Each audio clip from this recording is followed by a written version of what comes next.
ఈరోజు రాష్ట్ర ప్రభుత్వం ముఖ్యమంత్రి రేవంత్ రెడ్డి గారు ఈరోజు మా ప్రభుత్వ పాలసీ నిర్ణయం క్రీడలను ప్రోత్సాహం చేయాలనే ఒక ఉత్సాహంతో కేవలం మాటల వరకే పరిమితం కాకుండా తెలంగాణ రాష్ట్రం ఏర్పడిన తర్వాత విద్యను క్రీడను వైద్యాన్ని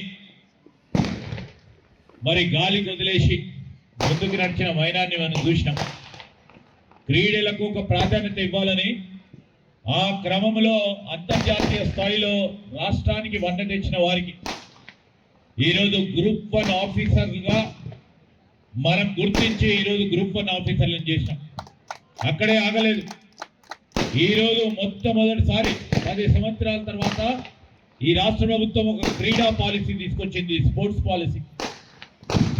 పాలసీ విధానం మన అందరి ఆలోచన, మన అందరి ఆశయం 2036వ సంవత్సరంలో తెలంగాణ రాష్ట్రం నుంచి మెడల్ సాధించాలి ఒలింపిక్స్ లో అని, ఒలింపిక్స్ కు సంబంధించిన అంశం విషయంలో ఆ విధంగా క్రీడలను ప్రోత్సాహం చేయాలి అనే ఉద్దేశంతో ముందుకు వెళ్తా ఉన్నాం.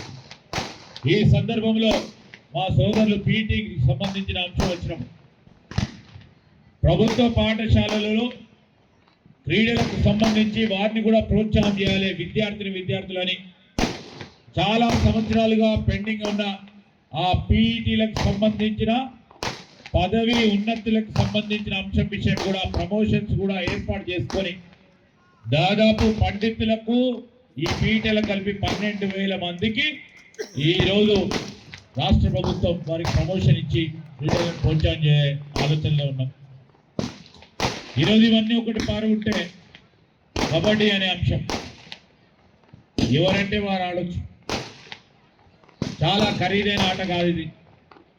ఇంతకుముందు సోదరులు సంపత్రావు గారు చెప్పినట్టు ఈరోజు ఈ ఖరీదైన ఆట కాదు, ఈ క్రీడను ముందుకు తీసుకెళ్లే ప్రయత్నంలో అదేవిధంగా క్రీడ పట్ల అభిమానం ఉండి నేను జాతీయ స్థాయిలో, రాష్ట్ర స్థాయిలో, జిల్లా స్థాయిలో ఆట ఆడాలని ఆలోచన చేసిన వ్యక్తికి ఒక ప్లాట్ఫామ్, లెవెల్ ప్లేయింగ్ ఫీల్డ్ అంటాం మనం. ఈ కబడ్డీ మరి ప్రో కబడ్డీ అయిన వెంటనే ఏ విధమైన ఆదరణ దొరికింది. మరి క్రికెట్ కూడా టెస్ట్ క్రికెట్ తర్వాత, వన్డే ఇంటర్నేషనల్ తర్వాత ఎప్పుడైతే ఐపీఎల్ మొదలుపెట్టడం జరిగిందో పెద్ద ఎత్తున దానికి మొత్తం ప్రపంచ స్థాయిలోనే క్రికెట్ కూడా గుర్తింపు వచ్చే కార్యక్రమం జరిగింది. ఇండియాలో పెద్ద ఎత్తున క్రికెట్ జరిగిన క్రికెట్ తర్వాత మళ్ళా ప్రో కబడ్డీ మ్యాచ్లే ఈరోజు టీవీలో మనం చూస్తూ ఉంటాం. అలాంటి వారు రేపు పొద్దున ప్రో కబడ్డీలో ఎంతో మంది ఉండొచ్చు, ఇక్కడ చాలా మంది ఉండొచ్చు. వాట్ శ్రీనివాస్ రెడ్డి చాలా మంది ఉండొచ్చు. ఇక్కడ చాలా కష్టపడి నేను కబడ్డీ ఆడతాను, జాతీయ స్థాయిలో అంతర్జాతీయ స్థాయిలో టోర్నమెంట్లు ఆడాలని మీ మనసులో, అంటే ఫైర్ ఇన్ ద బెల్లీ అంటాం కదా, మీ మనసులో ఉండాలి. నేను ఖచ్చితంగా ఆడి తీరాలి జాతీయ స్థాయిలో, అంతర్జాతీయ స్థాయిలో అని మన మనసులో ఉన్నప్పుడే, ఇంతకుముందు ప్రసాదరావు గారు చెప్పినట్టు మనం మనసులో ఉన్నప్పుడే అది సాధ్యమవుతుంది. ఏదో మన కోచ్ చెప్పిండు, మా పీఈటీ చెప్పిండు, ఇక్కడ వచ్చి ఆట ఆడదాం, 2 నిమిషాలు ఆడదాము, ఈ 4 రోజుల పాటు ఆడదాం అనుకునే వారికి సమయం వృధా అవుతుంది. మీలో శక్తి ఉంది, యుక్తి ఉంది, ఆలోచన ఉంది, మీలో ఆ స్పోర్టివ్ స్పిరిట్ ఉన్నది. కాబట్టి ఈరోజు చాలా జిల్లాల నుంచి 33 జిల్లాలు 34 టీమ్స్ ఇక్కడికి వచ్చిన సందర్భంలో నేను ఒకటే మాట మనం చేస్తాను, బాగా ఆడండి, ఆడి తప్పకుండా గెలవాలనే ఒక సంకల్పంతో ముందుకు పోవాలి. 100% కాదు, when you put an extra effort అదే రిజల్ట్ అయితే. అందరు ఎఫర్ట్ పెడతారు, 100% ఎఫర్ట్ పెడతారు. ఎవరైతే 101 ఎఫర్ట్ పెడతారో those people are the winners. So ఆ క్రమంలో వారు చెప్పిన 2 మాటలు కూడా స్పష్టంగా అవగాహన చేసుకొని ముందుకు నడవాలని ఈరోజు మీరు మరి 28 మందిని సెలెక్ట్ చేస్తారు 4 రోజుల తర్వాత.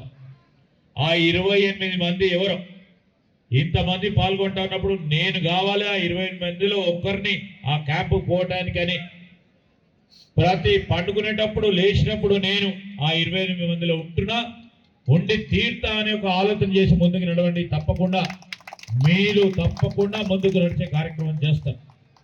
ఆ 28 మందిలో మళ్ళా 14 మంది సెలెక్టర్ అవుతారని చెప్తా ఉన్నారు మీ సెలెక్టర్స్. ఈ 14 మందిలో నేను కూడా ఉంటా అని ఆలోచన దృక్పథంతో ముందుకు వెళ్ళండి. ఆ నమ్మకం ఉండాలి, ఆ విశ్వాసం ఉండాలి, ఆ సెల్ఫ్ కాన్ఫిడెన్స్ తో ముందుకు పోవాలని మరి ఈ క్రీడాకారులకు అందరికి మనవి చేస్తూ, local to global news at your finger tips. మీ చేతిలో ఒక ఆయుధం. Download raw TV app. Media legend Ravi Prakash is back.